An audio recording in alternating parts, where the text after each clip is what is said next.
ato ni sugdan kay aron nga kanang wadto pa mi sa ospital mga igsoon na pa mi tuon dito nga igsoon pud na naoperahan ya kani ni gagawas man si Rika mo na share lang kamay ako igsoon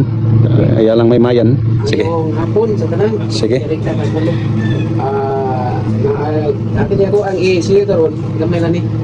pagkasig sa tuig igsoon na kadi pa ko magsugod kung pangingon ng tapang sa Dios kay wala mahimo kung wala kay tapang ikatanila salamat Lord sa mga pulong na ako isiya karon kay kita magkanalanan nini ang sakta ng mga pulong sa matagusa o tuhok niya sa mga kasing-kasing kinitanan akong pasalamatan sa pangalan ni Ginoong Hesus sa amin. Amen. Okay, arita sa kuan Salmo 34:19. Jadi pagbayan dos Jim eh. Jim oh Dos. Jim. Pagbayan dos tadi. Ako ang basahon. Salmo 34:19. Taghan ang mga kagulanan sa matarong, apan ang Ginoo magluwas kaniya gikan nianang tanan. amen Matud pa diri nga ang mga matarong kita pinagis magtuo gi matarong mo ta sa Dios. amen Matud pa diri nga taghan ang mga kagulanan so di masabot nga tuo ta ni Ginoong Hesus wala na tayo mga kagulanan na kita mga kagulanan di ay mao ni giingon diri pulong mo nga taghan kita mga kagulanan so expect ini nato nga na tayo mga kagulanan kay hindi mga kagulanan tugutan gini sa Dios dili ni iyang buhat apan iyan ang gitugutan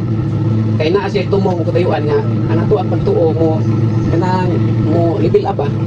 kon atong basaw sa sumpay nga ang Ginoo magluwas kaniya gikan niya ng tanan so kung naay mga kagulanan nga pagsulay ang Dios gyud nagandam pud og ganang pagluwas sa mga iyang mga kanakan ba nga gisulayan amen nga ug arita sa Santiago 1:12 atong basahon Santiago 1:12 bulaan ang tao nga milahukay sa mga pagsulay kay human siya makaantos sa pagsulay iyang matawat ang kurong-kurong sa kinabuhi nga gisa sa Dios ngadto sa iyang mga nahigugma kaniya so amen ang mga anak niya nga nasulayan nga milahutay matod pa diri sa Santiago 1:12 nga bulahan kanuman kay human sa mga pagsulay naiganda ang Dios nga purong-purong sa kinabuhi iyang isaat so ang kini mga pagsulay ato lagi ning isipon nga nang proseso sa ato ang kaluwasan ba kay dili man ta mo libil up ang atong pagtuo kun wa ning mga pagsulay nga atong hinumduman pod nga kini mga pagsulay kung atong iro diri sa 13 dili gini iya sa Ginoo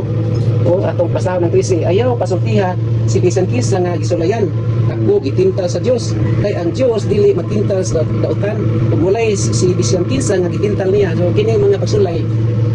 dili gini nato nga isipon ba nga gikan ni si Ginoo gisulayan ko kay ang Dios di gina mo tintal sa matagusa o atong tanaw ng kinabuhi ni Job ang Dios igo ra nitugo itugutan lang niya pero di gid siya ang nagsukuan gid nga ang Satanas gid mo nagtintal ni Job mao ni nga kini mga pagsulay ato lagi ning ibutang sa ato ang mga kasing-kasing nga proseso ni sa ato ang pagtuo ang natubo ta na diri sa 1 Corinto 10:13